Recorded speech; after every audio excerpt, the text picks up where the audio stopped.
For 1 second, 1 glance upon your loom, flower of my childhood could have been within this room. Visit of my youth show, tears of yesterday, broken hearts within a heart was what first came made.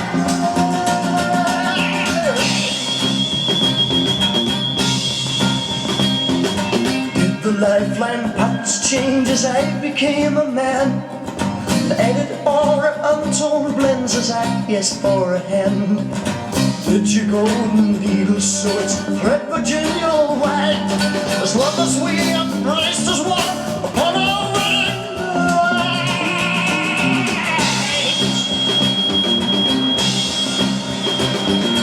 Did you capture all the joys, the birth of our first son, the happiness of family made a brother for the one? Growing up the brothers, the manliness that grew. Is it there in detail?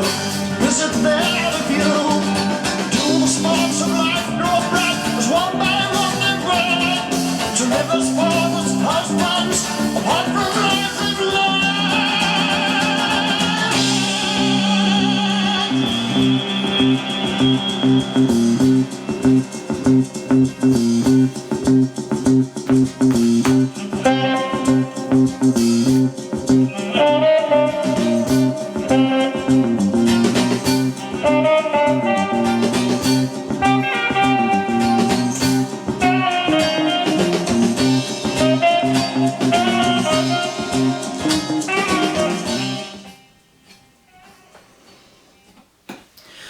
Now then, final monkey here after a bit of a break. Yeah, it must be it was St Patrick's Day, I think. It must be about 3 weeks since I've done a video, and but I'm going to get back on track because I had some good advice the other week. I'll come on to why we're playing the unmistakable voice of Roger Chapman and family there in a minute, but yeah, I had a bit of good advice. I went along to a gig only a couple hundred yards from my home here in the brilliant Steely's Rock and Blues Club, in the Steelworks Club.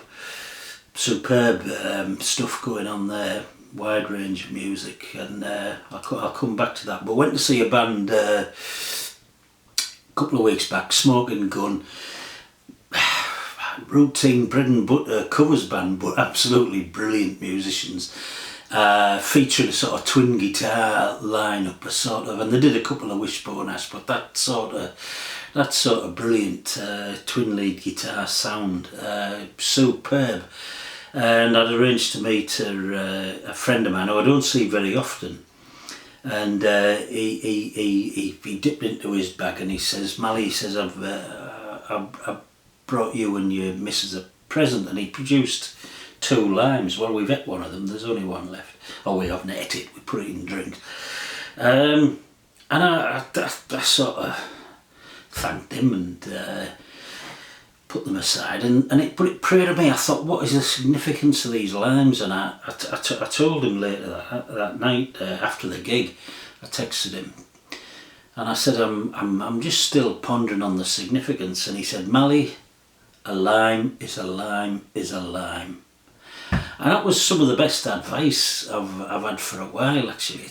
Don't overthink things. And I think that's the trouble with these YouTube videos. I get an idea and then I sort of elaborate it in my head, and then I think, oh, I'm going to have to listen to this and that and find that album and do this and do the other.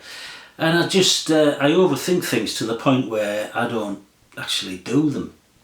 So, yeah, don't overthink things. It's a lime. Just take it for what it is. So I'm going to try that approach from now on with these YouTube videos. I'm just going to turn this camera on once a week, maybe the beginning of the week if I'm around. And I'm going to talk about what I've been listening to, thinking about gigs I've seen, gigs I'm planning to go to, thinking of going to, any latest vinyl I've picked up in the last few days. Just going to talk about that and anything. And that's where I'm going to start off now. I put my lime down. Yeah, but I must have been to 4 gigs since I did that last video. I'm just going to run through them. Brilliant time. Went to see John Cale. This is his most recent album, Poptical Illusion.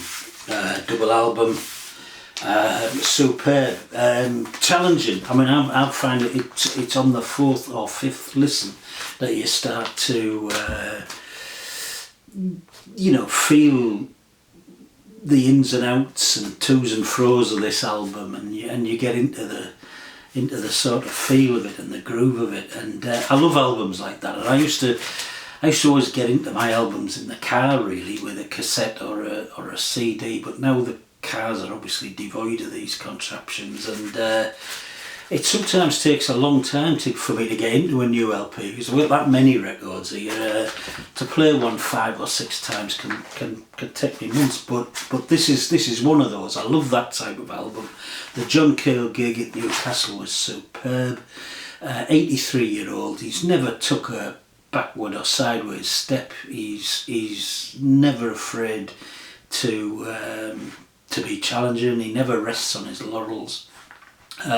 Great gig, great backing band, great light show around him, superb, and this is recommended, Poptical Illusion. He's 83 now. Whether it'll be his last album, I don't know, his last tour, possibly, but brilliant. Yeah, while I was up in Newcastle, I went on to Beatdown Records. It's, well, I think, probably my favourite record shop in Newcastle. It's got a massive used vinyl section, and I picked up a couple, actually. How many? Where are they? I picked up 3 albums by Family. I think I mentioned Family the other week, that it was a band I'd never really got into back in the day. This is their debut album, Music in a Doll's House, from... Now I should have the dates at hand. I should have done... See, this is it. I'm not overthinking things. I've done no preparation either. I think it was 69, I think. 68 now. Music in a Doll's House. My partner heard this through the wall of me den here, and she thought she was listening to early Peter Gabriel. She thought Roger Chapman sounded a bit like early Peter Gabriel, but it's certainly that proggy sort of vibe. The one you were listening to was the opening track, a prog classic really, The Weaver's Answer from Family Entertainment. And I also bought It's Only a Movie, and they go with the other 2 Family albums that I've got. So I've got, I think, all but 1 or 2 of their albums before they broke up in the mid 70s, I suppose. But superb. Yeah, it could almost get me back into prog rock, but very good, very different. Yeah, Family. Yeah, what else have I got up here on the thing to talk about? Yeah, I went to the Lake District as well in the camper van there, and Keswick, in the Keswick area, having a route around. There's a little sort of collectibles shop there that has a decent, very decent second-hand vinyl section in it, and they've got some real good stuff in it. It tends to be, I think, overpriced by a significant amount, maybe 15-20%, and maybe that's the rates in the Lake District, you know, in Keswick. But they did have a bargain bin outside, and I did pick up this early Japan. It's a sort of compilation of some of the earliest stuff, assemblage. I love, if there's a theme in here, it's the sort of places, I think, that, so Rhodesia, Berlin, Tokyo, European sun, communist China, and then a great cover of Second That Emotion. But yeah, Japan, I think I mentioned before, a band that with David Sylvian's sort of hairstyle, anybody with a hairstyle like that, I decided before listening to them that they were sort of early 80s post-punk shite, and I didn't give them a fair chance, and this was a band that I clearly should have done. Maybe they got a bit stronger later on, a bit more my taste later on, but this is good stuff, and this was in the bargain bin, cost the bottom corners torn. Managed to get this for only £3 or £4, so yeah, that's great. Yeah, I was also, I think the anniversary of this must be 50 years, is it? Venus and Mars, Wings, Paul McCartney and Wings, and the follow-up to Band on the Run, and there was quite a few people, I think Mazzy, quite a few others who were doing sort of little reviews of this album in honour of the 50th anniversary, and I guess there's a new one coming out. I do love the cover with the pool balls, the snooker balls on the front there. So I give this a couple of spins actually, and there are some good tracks on it, but nowhere near as good as as strong as its predecessor. And yeah, McCartney, only my third favourite Beatle, so I won't be buying the 50th anniversary special box sets or anything like that, but it was nice to give it a spin. Venus and Mars, Paul McCartney and Wings. What else have I got up here? Oh yeah, I should have put, whoop, there he comes, yeah. Because I was listening to John Cale, I started thinking about Lou Reed and remembering back to seeing him, well, not that long before he died, I don't know, 15 years ago, maybe more, maybe 18, 20 years ago, in London. Marvellous gig. So I thought I'd pick out a Lou Reed album that I haven't heard for ages, and I picked this one out from the 80s, Growing Up in Public. What year was it? 1980 actually, yeah. And give this a listen, and yeah, there's the back cover there, and God, I remembered why I haven't listened to it for ages. I mean, it's typical Lou Reed. There's some brilliant lyrics, some brilliant poetry. It's confessional in style. It's good stuff, but it's performed to some really terrible backing music, reminiscent of 1980, I would say. So yeah, that'll be going back on the shelf and probably won't be coming out for quite some time. Lou Reed, Growing Up in Public. Put that back down there. What have I got here? Yeah, next week I'm going to see the marvellous Gabriel Moreno. I've mentioned him on the channel a few times, but I've played a couple of his albums quite a bit recently in anticipation of going to this gig, and I've got to say, I think more and more of him as an artist and as a poet every time I play them. I've just played the excuse me, the first side of this again, and absolutely marvellous, bang bang bang, shit hot lyrics, performed beautifully. Can't believe that he's not more widely known. He's Gibraltarian, based in London though now, seems to be constantly touring. I'm going to be lucky enough to see him in a tiny pub just round the corner next week, but look him up. This is his album, The Year of the Rat, absolutely superb. Gabriel Moreno. What else have I got on here? Yeah, I mentioned I've been to 3 or 4 gigs. One of them was on Sunday actually, which was the James Oliver Band. You might have heard of James Oliver. I mean, he gets all sorts of plaudits as one of Britain's great guitarists. He's Welsh. He's very funny and self-deprecating. He's almost a sort of, you know, a cross between, what would you say, B.B. King and Peter Kay, really, with his, certainly size-wise, he fits in with both of those guys, and but he stands there and plays the most beautiful, natural lead guitar, sometimes in the style of Wilco Johnson,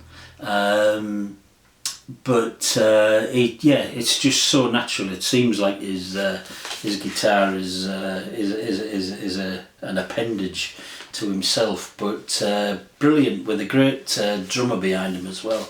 I bought his album, and sadly this doesn't do him justice. There's James Oliver on the back there.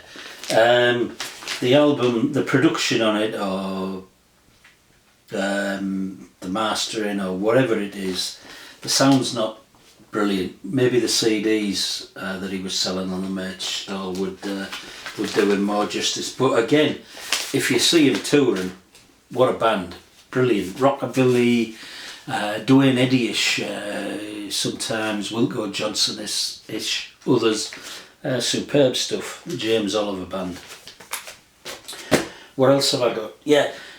When I haven't been going to gigs, I've been wanting to sort of rest up between gigs and chill out, and so yeah, that's what I've been playing. This is a great Bill Evans. It's the Bill Evans Trio.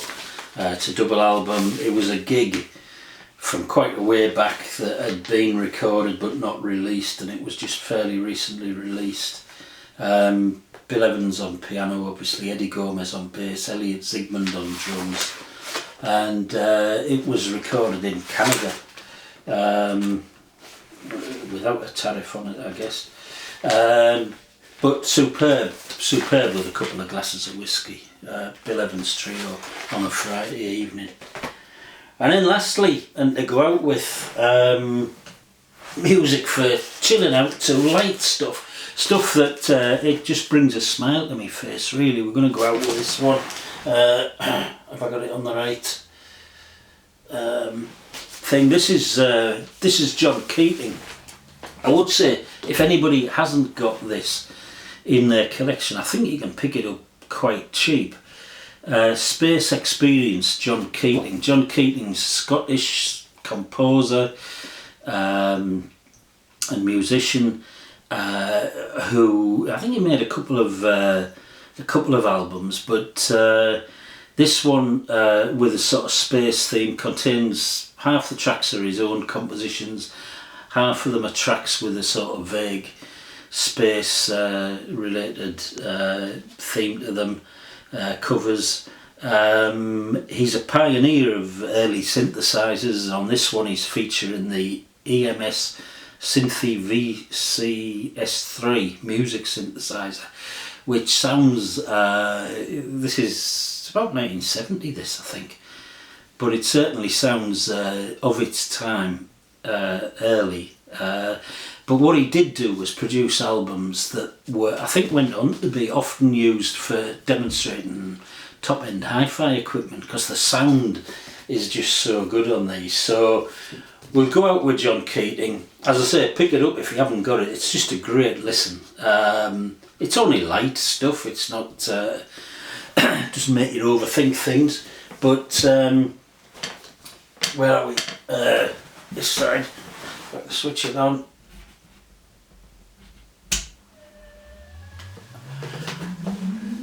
This is John Keating from Space Experience covering Elton John's Rocket Man. I'll try and see it every week from now, because as I know now, a lime is a lime is a lime.